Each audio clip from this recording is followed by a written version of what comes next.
Got a live picture of this awful charred mess of what used to be a small engine, a small airplane. Commuters avoid Commercial Boulevard if you can, and Power Line Road. Let's go back on the Newsplex and to Mike Marza for more information. Mike. Well, we have confirmation now on the people aboard the plane. This is from the city of Fort Lauderdale. The spokesperson for the city of Fort Lauderdale says 3 people were believed to be on the plane. There are no survivors.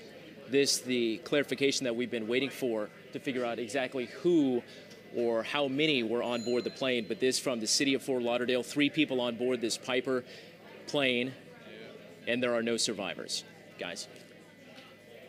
Well, I mean, that's an unfortunate but not a necessarily surprising development. I think you pointed out in the last half hour that the one thing we didn't see out here, the presence of paramedics, ambulances, or anything of that nature.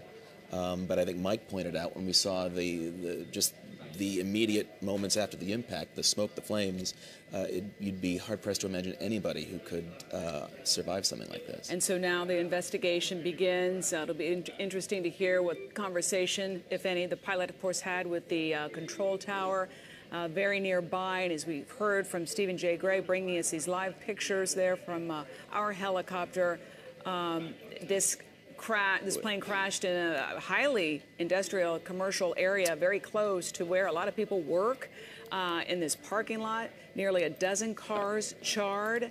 And I mean, on a close-up shot like this, it looks like a war zone. And also just a quick bit of more information as well from the city of Fort Lauderdale.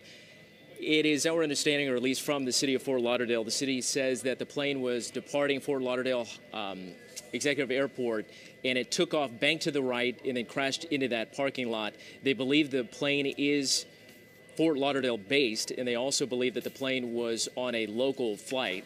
So in this area is apparently where it was headed. This is that video we showed just a bit of a moment ago. This